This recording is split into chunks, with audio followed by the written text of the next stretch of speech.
America అధ్యక్షుడు Barack Obama Japan వెళ్లారు. అలాగే వియత్నాం వెళ్లారు. జపాన్లో హిరోషిమా నగరానికి వెళ్లారు. వియత్నాంలో నూడిల్స్ తిన్నారు, బీర్ తాగారు, రాప్ విన్నారు, కాలక్షేపం చేశారు. ఈ రెండు దేశాలు ఎన్నటికీ మర్చిపోలేనంతటి విషాదాన్ని, విధ్వంసాన్ని దశాబ్దాల క్రితం సృష్టించింది అమెరికా.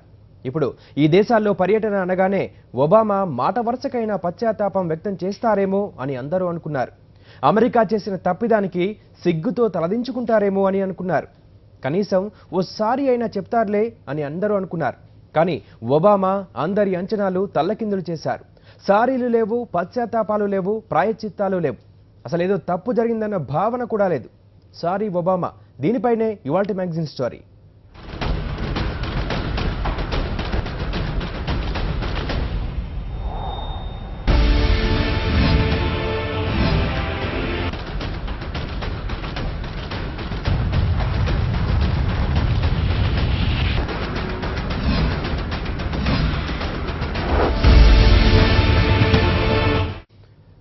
తనకు నచ్చని బాటలో నడుస్తోందని ఓ దేశంపైనే కక్ష కట్టారు.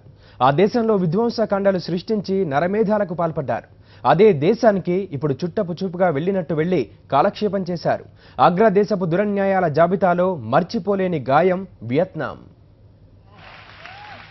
Do you need like a little beat? Yes, I do. No, go ahead. Come on. Vietnamese or English? In Vietnamese, of In course. Vietnamese? Now I won't know what it means, but Okay. just a short version, because I got to get going. Go ahead.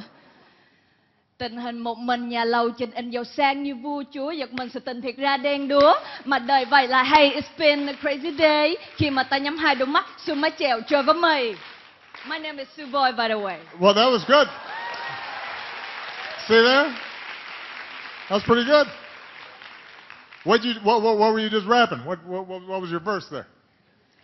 I was just talking about some people having a lot of money, having big houses, but actually are they? మరికొన్ని నెలల్లో పదవీ కాలం ముగియనున్న America అధ్యక్షుడు Barack Obama Vietnam అమ్మాయి rap ని enjoy చేశారు. Tình hình một mình nhà lầu trình in giàu sang như vua chúa, giật mình sự tình thiệt ra đen đúa. Mà đời vậy là hey, it's been a crazy day. Khi mà ta nhắm hai đôi mắt, xuống mái chèo chơi với mày. వియత్నాంలో రోడ్డు పక్కన ఉన్న ఓ హోటల్లోకి వెళ్లి తనకిష్టమైన noodles ని కడుపారా ఆరగించారు. దాంతో పాటే చక్కటి బీరు తాగారు.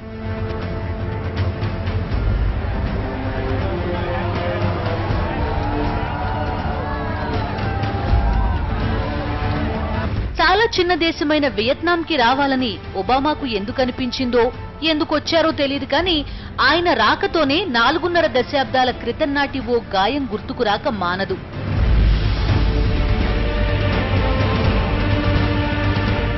ఇప్పుడు ఓ బాలిక ర్యాప్ వీణుల విందుగా ఉందని మురిసిపోయిన ఒబామాకు తన మాతృదేశం ఇదే వియత్నాంలో వేలాది మంది అమాయకుల ప్రాణాలతో చెలగాటమాడిందని తెలియకుండా ఉంటుందా? అమెరికా చేసిన పాపం ఎంతటి దారుణమైందో తెలుసుకోవాలంటే చరిత్ర పుటలను వెనక్కి తిప్పాలి.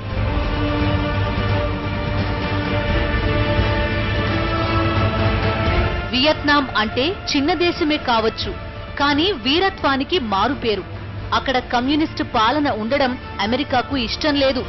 ఆ కారణంగానే కమ్యూనిస్టు ప్రభుత్వాన్ని గద్దె దించేసేందుకు అమెరికా తిరుగుబాట్లను ప్రోత్సహించింది.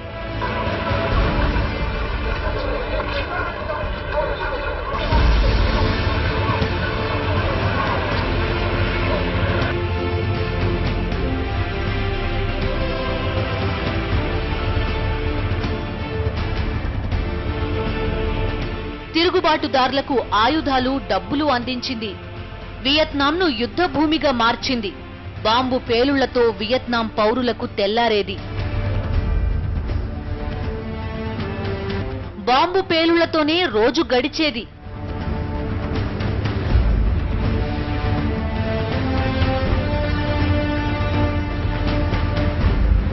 శతఘ్నుల పేలుళ్లతో రోజు ముగిసేది.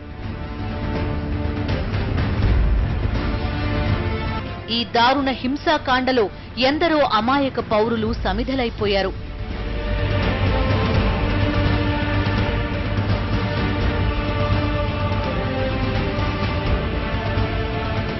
పెద్ద చిన్న లేదు, ముసలి ముతక లేదు.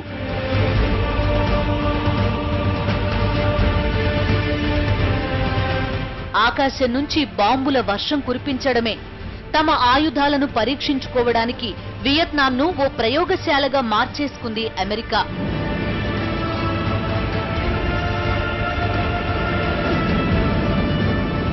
అయితే హూచిమన్ నాయకత్వంలోని కమ్యూనిస్టులు వెరవలేదు, అమెరికాకు లొంగలేదు. కమ్యూనిజాన్ని కాపాడుకుంటే ఆ కమ్యూనిజమే తమను కాపాడుతుందని వియత్నాం ప్రజలు నమ్మారు. అందుకే అంతా కలిసి అమెరికా పెత్తనాన్ని తిరస్కరించారు.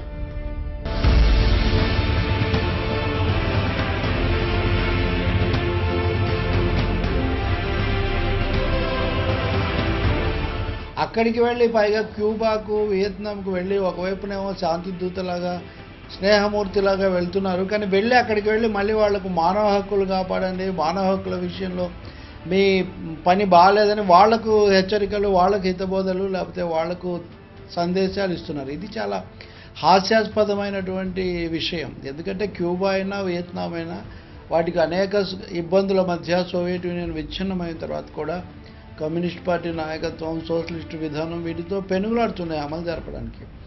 అటువంటి చోటికి వెళ్ళి తనకు నచ్చని వ్యవస్థలు అక్కడ ఉన్నాయని ఒబామాకు తెలుసు.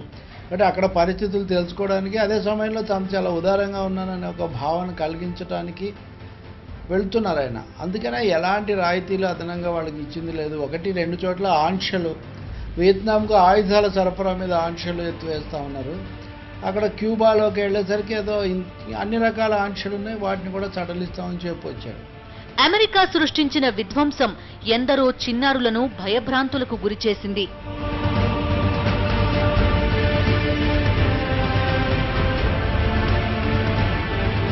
(1972) ప్రాంతం. గుడికెళ్లిన చిన్నారులు హఠాత్తుగా ఆకాశం నుంచి బాంబులు కిందపడి పేలడంతో భయంతో పరుగులు తీశారు. అయితే అప్పటికే ఆ చిన్నారులు మంటల బారిన పడ్డారు. శరీరం కాలుతూనే వారు భయంగా కేకలు వేస్తూ పరుగులు తీశారు. అప్పుడు తీసిందే ఈ ఫోటో. ప్రపంచ చరిత్రలోనే అత్యంత ప్రభావవంతమైన ఫోటోల్లో ఒకటిగా ఇది నిలిచిపోయింది. ఈ ఫోటో చూడగానే ఇది వియత్నాం వార్లోని ఓ భీకర దృశ్యమని చదువుకోని వాళ్లు కూడా చెప్పగలిగేంతగా ఇది ప్రాచుర్యం పొందింది.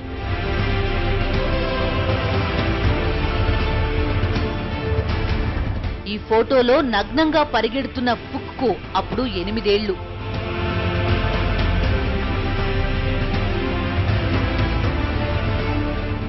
కాలిన గాయాలతో పరుగులు పెడుతున్న ఈ చిన్నారులందర్నీ ఆస్పత్రికి తరలించారు.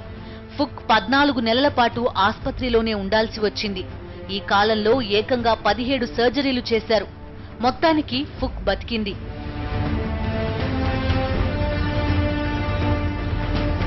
కానీ నాటి ఘటన తలుచుకుంటే ఇప్పటికీ ఫుక్ వణికిపోతుంది. నాటి భయంకర ఘటన ఇప్పటికీ కళ్ల ముందు కనిపిస్తున్నట్టే ఉంటుందని అంటుంది ఫుక్. When you see the picture, even myself, I terrified as a little girl running naked, burning. I saw the 4 bombs landing down like that, and I heard the noise, boop, boop, boop, boop, like that. Then suddenly the fire everywhere around me, and the fire just burned off my clothes. And when I saw the fire over my body, and I saw the fire on my left side, left arm, and I used my right hands, I just took it off, the fire. And that's why I got burned over here too. ఆ తర్వాత ఫుక్ Vietnam వదిలి క్యూబాలో చదువుకుంది. ఆ తర్వాత కెనడాలోని టొరంటోలో స్థిరపడింది. ఫుక్కు 2 పిల్లలు. ముక్కుపచ్చలారని ప్రాయంలో యుద్ధ భూమిలోంచి కాలిన గాయాలతో పరుగులు తీసి ఆస్పత్రిలో 14 నెలల పాటు శస్త్రచికిత్సల నరకాన్ని అనుభవించిన ఫుక్ ప్రపంచంలో ఎక్కడికెళ్లినా అందరూ ప్రశాంతంగా ఉండాలన్నదే తన కోరిక అంటుంది. I thank God for my life I still be alive and learning about the tragedy, about as a victim of war, but I never think about that. I always focus on the present and the future. And my purpose in life is to build peace everywhere. Peace and peace and peace everywhere. Cook లాంటి చిన్నారులు ఎందరో Vietnam యుద్ధ భూమిలో బలిపశువులైపోయారు. చాలా మంది గాయాలతో జీవితాంతం వైకల్యంతో ఉండిపోయారు. ఏ పాపం ఎరుగని పౌరులు శారీరకంగా, మానసికంగా తీవ్రంగా గాయపడ్డారు.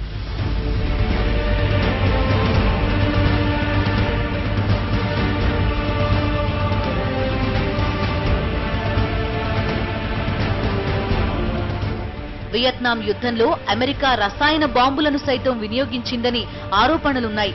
దాని కారణంగానే వియత్నాంలో కొన్ని తరాల పాటు ప్రజలు తీవ్ర రుగ్మతలతో సతమతమయ్యారు. రసాయన బాంబులు పేల్చిన ప్రాంతాల్లో ఏళ్ల తరబడి ఎలాంటి పంటలు పండలేదు.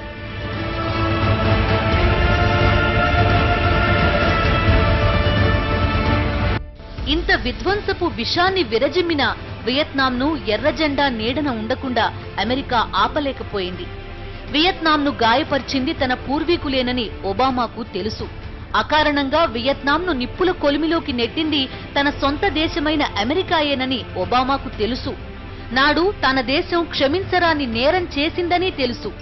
అన్నీ మనసులోనే దాచుకుని వియత్నాం పర్యటించిన ఒబామా కనీసం మాట మాత్రంగానైనా తమ దేశం పొరపాటు చేసిందని ఒప్పుకోలేకపోయారు. అయిందేదో అయిపోయింది, కనీసం మమ్మల్ని క్షమించండి అని అనలేకపోయారు. వియత్నాం పర్యటన అనేది ముఖ్యమైనది. వియత్నాము అమెరికాను సవాల్ చేసినటువంటి వీర కిషోరం లాంటి దేశం. ప్రపంచం అంతటా కూడా వియత్నాం జనరేషన్ అనే ఒక తరం మొత్తం వియత్నాం సబ్కా నామ్ వియత్నాం అనే ఒక నినాదంతో ప్రపంచం అంతా కూడా స్ఫూర్తినిచ్చినటువంటి దేశం భారతదేశానికి అది మంచి మిత్ర దేశం కూడా. వియత్నాంను నాశనం చేసినటువంటి అమెరికా అధ్యక్షుడు అక్కడికి వెళ్ళి జరిగిన దానికి విచారం కానీ క్షమాపణలు కానీ చెప్పకుండా అందరం కలిసి ఉండాలి అది ఇది అని చెప్పడం అంటే అది ఒక విధమైనటువంటి ఆత్మవంచన మాత్రమే మనం అనుకోవాలి. కానీ అమెరికా పరిస్థితి అది, వాళ్ళు అంతకంటే మారుతారని చెప్పి కూడా మనం భావించలేము. కేవలం తమ ముందు తరం పాలకులు కాదన్నా కమ్యూనిజాన్ని అనుసరించిన వియత్నాం ఇప్పుడు ఎలా ఉందో చూసిపోదామనే ఒబామా వచ్చి ఉండొచ్చు.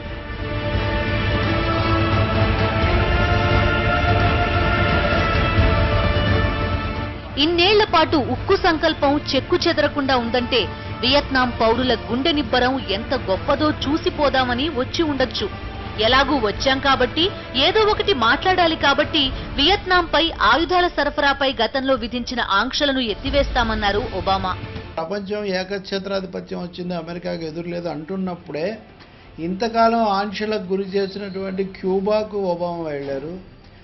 ప్రపంచంలోనే చాలా సంచలనం కలిగించి ప్రపంచమంతా విప్లవ వాతావరణం పెంచినటువంటి వియత్నాంను అమెరికా తన బాంబులు రెండో ప్రపంచ యుద్ధంలో ప్రయోగించిన దానికంటే 4 రెట్లు బాంబులు వియత్నాం మీద ప్రయోగించారు. అక్కడ రసాయన ఆయుధాల ప్రయోగంతో ఇప్పటికి కూడా వియత్నాం ప్రజలు తరతరాల నుంచి కూడా వాళ్ళు వ్యాధులతో అనేక అవస్థలు పడుతున్నటువంటి ప్రదేశం అది. పంటలు కూడా పండకుండా పోయాయి చాలా కాలం. ఇలాంటి చోటికి వెళ్ళటం అనేది ఒబామా వెళ్ళటం ఒక విధంగా పాప ప్రక్షాళనకు ఉపయోగపడి ఉండాలి. పాతకాలను ఒకసారి కొంచెం వాటికి వాళ్ళ ముందు ప్రాయశ్చిత్తం చెప్పుకొని ఉండాలి. ఇది ఒక విధంగా తమ ఆయుధ వ్యాపారాన్ని పెంచుకోవడానికే కావచ్చు. ఎందుకంటే అమెరికాకి ఆధిపత్యం పైన, ఆయుధాల వ్యాపారం పైన ఉన్న ప్రేమ ఇంకా దేనిపైనా ఉండదంటారు మేధావులు. Welcome back. మానవాళిపైనే పగబట్టినట్లు లక్షలాది మందికి ఒకేసారి పాడెకట్టారు. 2 నగరాలను క్షణాల్లో నేలమట్టం చేసి విధ్వంసపు విషాదాన్ని తిలకించి తమాషా చూశారు. 7 దశాబ్దాల తర్వాత తాము సృష్టించిన ఉత్పాతం ఎంతటి గాయాన్ని చేసిందో చూసిపోదామని వచ్చారు. అంతా చూసి కొన్ని నీతి కబుర్లు చెప్పిపోయారు. వియత్నాంతో పాటు జపాన్ పర్యటన పెట్టుకున్నారు అమెరికా అధ్యక్షుడు ఒబామా. జపాన్లోని హిరోషిమా నగరాన్ని సందర్శించడానికి వచ్చారాయన. 71 ఏళ్లలో అమెరికా అధ్యక్షులు ఎవరూ కూడా అధికారంలో ఉండగా హిరోషిమా రాలేదు. మరి ఇప్పుడు ఒబామా ఎందుకొచ్చినట్టు? హిరోషిమా అనగానే అమెరికా చేసిన అతిపెద్ద పాపం గుర్తుకొస్తుంది. ఆ పాపంతో పాటు నాగసాకి గుర్తుకొస్తుంది. ఈ 2 అమెరికాను ఎప్పటికీ క్షమించరాని అగ్రదేశపు నేరాలు. కేవలం అమెరికా మాత్రమే చేయగలిగినటువంటి అకృత్యాలు. రెండో ప్రపంచ యుద్ధాన్ని అడ్డుపెట్టుకుని ఇంచుమించు 2 లక్షల మందిని మట్టుబెట్టిన అతిపెద్ద మానవ హింసాకాండ.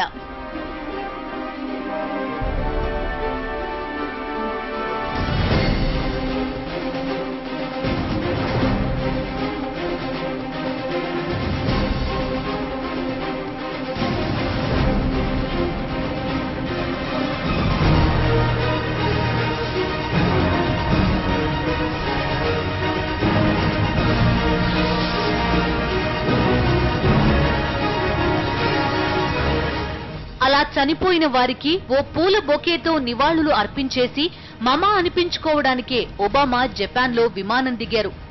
విమానంలో వస్తున్నంతసేపు 71 ఏళ్ల క్రితం నాటి హిరోషిమా, నాగసాకి నగరాలపై అమెరికా చేసిన విధ్వంసపు సంతకాలను ఒబామా నెమరు వేసుకుంటూనే ఉండి ఉంటారు.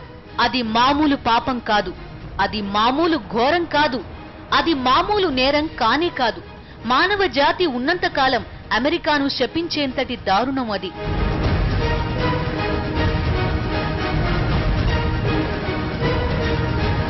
అప్పుడేమైందంటే 1945 ఆగస్టు నెల రెండో ప్రపంచ యుద్ధం నిజానికి ముగిసిపోయింది.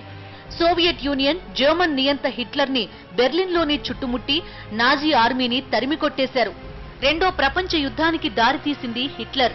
హిట్లర్ అంతంతో సోవియట్ యూనియన్ రెండో ప్రపంచ యుద్ధాన్ని వీరోచితంగా ముగించింది. అయితే ఆ ఘనత కమ్యూనిస్టు దేశమైన సోవియట్ యూనియన్ కు రావడం అమెరికాకు ఇష్టం లేదు. అప్పటికే అమెరికా మాన్హాటన్ ప్రాజెక్టులో ఓ సీక్రెట్ ఆపరేషన్ నిర్వహిస్తోంది. ఆ ఆపరేషన్ ని ప్రయోగాత్మకంగా పరీక్షించుకోవడానికి, రెండో ప్రపంచ యుద్ధంపై తన ముద్ర వేయడానికి అమెరికా ఓ దుష్ట ఆలోచన చేసింది. పరమ దుర్మార్గమైన ఆలోచన అది. ఆ ఆలోచనతో కూడిన అమెరికా విమానం జపాన్ బయలుదేరింది. 1945 ఆగస్టు 6 హిరోషిమా నగరం రోజులాగే తెల్లారింది. ఎవరి పనుల్లో వారు బిజీగా ఉన్నారు. రోజువారీ దైనందిన కార్యక్రమాల కోసం అందరూ సమాయత్తమవుతున్నారు. సరిగ్గా ఆ సమయంలోనే ఆకాశం నుంచి అమెరికా అణుబాంబును జారవిడ్చింది. 45 సెకండ్ల తర్వాత అది భూమిని తాకింది. అంతే, మహాప్రళయమే పుట్టింది.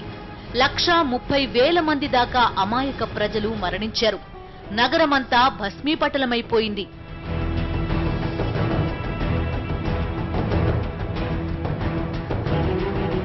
మరో 3 రోజుల తర్వాత ఆగస్టు 9 హిరోషిమాకు సమీపంలోని నాగసాకి పట్టణం. మళ్లీ అదే సీన్. ఆకాశం నుంచి అణుబాంబు జారవిడిచింది అమెరికా విమానం. భారీ విస్ఫోటనంతో అంతా ధ్వంసమైపోయింది. దాదాపు 80,000 మంది దాకా మృత్యువాత పడ్డారు.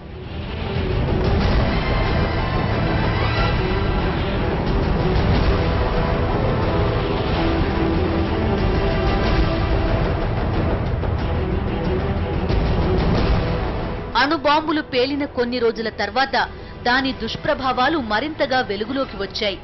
బాంబులు వెలువరించిన రేడియేషన్ వందలాది మందిని మంచాన పడేసింది. రకరకాల క్యాన్సర్లతో జనం నరకయాతన పడ్డారు. రోజులు, వారాలు, నెలలు కాదు, ఏళ్ల తర్వాత కూడా అణుబాంబు ప్రభావం ఆ ప్రాంతాన్ని విడిచిపెట్టలేదు. ఈ 2 ఘోరాల్లోనూ కలిసి 2.5 లక్షల మంది అన్యాయంగా కళ్లు తేలేశారు. ఒక విధంగా ఇవి అమెరికా చేసిన హత్యలే, ఉద్దేశపూర్వకంగా చేసిన హత్యలే. అకారణంగా సృష్టించిన విధ్వంసపు ఉత్పాతాలే ఈ నరమేధానికి కారణం. రెండో ప్రపంచ యుద్ధంలో సోవియట్కు ఎక్కువ పేరు రాకూడదన్న కుత్సితపు ఆలోచనకు జపాన్పై 4 ఏళ్ల క్రితం నాటి పగ తోడైంది. అప్పటికే అణుబాంబు తయారీలో నిమగ్నమై ఉన్న అమెరికా తాను తయారు చేసిన అణుబాంబు ప్రయోగానికి సరైన వేదిక కోసం చూస్తోంది. అన్ని కలిసి జపాన్ని టార్గెట్ చేసుకునేలా చేశాయి. హిరోషిమా వెళ్లారు. హిరోషిమాలో అసలు అనవసరంగా రెండవ ప్రపంచ యుద్ధాన్ని గెలిచిన ఘనత అంతా సోవియట్ యూనియన్కు రాకుండా చేయడానికి అనవసరంగా యుద్ధం ముగిసిపోతుండగా ఓడిపోయిన జపాన్ మీద బాంబులేసి హిరోషిమా మారణ హోమాన్ని, ప్రళయాన్ని సృష్టించారు. ఇప్పుడు అక్కడికి వెళ్ళి క్షమాపణ చెప్పనంటాడు ఒబామా. ఇంకా మానవత్వం ఏముంది? అప్పుడు ఎప్పుడో జరిగిన దానికి మేము విచారిస్తున్నాం, క్షమాపణ చెప్తున్నాం అంటే ఏం పోయింది? అంటే ఎన్ని పర్యటనలు చేసినా, ఎన్ని హితబోధలు, సుభాషితాలు వల్లించినా అమెరికా ఆధిపత్యం మటుకు యథాతథంగా ఉండాలి, అమెరికా ప్రయోజనాలు మాత్రమే నెరవేరాలి అన్నది ఈ మొత్తం పర్యటనల్లో మనకు పూసల్లో దారంలాగా కనిపిస్తుంది. 7 దశాబ్దాలు దాటిపోయింది. ఇంతకాలం తర్వాత అయినా అమెరికా తరపున ఓ సారీ చెప్పడానికే ఒబామా వచ్చి ఉంటారని జపాన్ ప్రజలు అనుకున్నారు. ప్రత్యేకించి హిరోషిమా, నాగసాకి ప్రజలైతే అదే అనుకున్నారు. అయితే ఒబామాలో ఎక్కడా పశ్చాత్తాపం లేదు. తప్పు చేశామన్న భావన కూడా ఆయన కళ్లల్లో కనిపించలేదు. అయితే అమెరికా అణుబాంబు జారవిడిచిన రోజున హిరోషిమా నగర ప్రజల దైనందిన కార్యకలాపాలను మాత్రం ఆయన ఊహించగలిగారు. So that we might think of people we love. The first smile from our children in the morning. the gentle touch from a spouse over the kitchen table, the comforting embrace of a parent. We can think of those things and know that those same precious moments took place here 71 years ago. Those who died, they are like us. ఈ విషయం చెప్పడానికేనా Obama ఇంత దూరం వచ్చింది అని అణుబాంబు దాడి ఘటన నుండి బతికి బట్టకట్టిన వారు అనుకుని ఉంటారు. ఎలాగూ వచ్చాం కాబట్టి నాడు ఆ ఘటన నుండి తప్పించుకుని ప్రాణాలతో ఉన్న వారిని పరామర్శిస్తే సరిపోతుంది అనుకున్నారో ఏమో. బాధిత వృద్ధులను కౌగలించుకున్నారు. హిరోషిమాలో అణుబాంబు మృతుల స్మారకార్థం నిర్మించిన చోట నివాళి కార్యక్రమంలో పాల్గొన్నారు. Why do we come to this place? To Hiroshima. We come to ponder a terrible force unleashed in a not so distant past. We come to mourn the dead, including over 100,000 Japanese men, women, and children. Thousands of Koreans, a dozen Americans held prisoner. Their souls speak to us. కొంతసేపు ఆయన మౌనంగానే ఉండిపోయారు. ఆ కొద్ది క్షణాల్లోనూ Obama ఏమనుకుని ఉంటారు? అమెరికాను ఎదిరించినందుకే కదా మా ముందు తరం పెద్దలు అణుబాంబులు వేయించింది అని తనకు తాను సమాధానం చెప్పుకుని ఉంటారు. 2.5 లక్షల మంది చనిపోయినా అందులో అమెరికా పాపం ఏమాత్రం లేదని కూడా ఆయన అనుకుని ఉంటారు. అందుకే జపాన్కు సారీ చెప్తారని ప్రచారం జరిగినా ఆయన సారీ చెప్పలేదు. అసలు జపాన్పై దాడి చేయాల్సిన అవసరమే లేదు. అయినా అమెరికా చేసింది. పైగా యుద్ధం జరుగుతున్నప్పుడు చేతిలో ఆయుధం ఉంటే దాన్ని ప్రయోగించకపోవడం తెలివి తక్కువతనమే అని అప్పట్లో అమెరికా ప్రకటించింది కూడా. When you have the weapon that'll win the war, you'd be foolish if you didn't use it. ఇదే వేదికగా చేసుకున్న ఒబామా 71 ఏళ్ల క్రితం అయిన గాయానికి ఇప్పటికీ బాధపడుతూనే ఉన్న జపాన్కు కొన్ని సూక్తులు చెప్పారు. ప్రపంచమంతా అణ్వాయుధాలకు దూరంగా ఉండాలని పిలుపునిచ్చారు. The United States and Japan forged not only an alliance, but a friendship that has won far more for our people than we could ever claim through war. The nations of Europe built a union that replaced battlefields with bonds of commerce and democracy. Oppressed peoples and nations won liberation. An international community established institutions and treaties that work to avoid war and aspire to restrict and roll back and ultimately eliminate the existence of nuclear weapons. ఇప్పుడు Vietnam, జపాన్లు పర్యటించిన Obama కొంతకాలం క్రితమే Cuba వెళ్లిన సంగతి తెలిసిందే. క్యూబాను ఆర్థిక ఆంక్షలతో సర్వనాశనం చేయడానికి కంకణం కట్టుకుంది అమెరికా. అయినా క్యూబా లొంగలేదు. వియత్నాం, జపాన్లపై ఆయుధాలతో విధ్వంసం సృష్టించిన అమెరికా క్యూబాపై అటువంటి దాడులు చేయకపోయినా ఆర్థికంగా అంతకన్నా ఎక్కువగానే వేధించింది. 1,000,000 ఎలుకలను తిన్న పిల్లి వృద్ధాప్యంలో రుద్రాక్షమాల వేసినట్టుగా చేయాల్సిన తప్పిదాలన్నీ చేసిన అమెరికా ఇప్పుడు తాను తప్పులు చేసిన దేశాలనే చుట్టిరావడం కొసమెరుపు.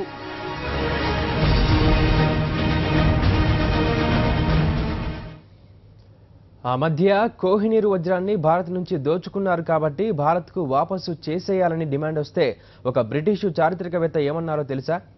ఇలా ఏ దేశం నుంచి తీసుకొచ్చిన కళాఖండాలను ఆ దేశానికి వాపసు చేసేయాలంటే బ్రిటన్ మ్యూజియం అంతా ఖాళీ అయిపోతుంది అని ఆ హిస్టారియన్ తెలిసి తెలియక బ్రిటిషర్ల దోపిడీ గురించి ఒప్పుకున్నారు.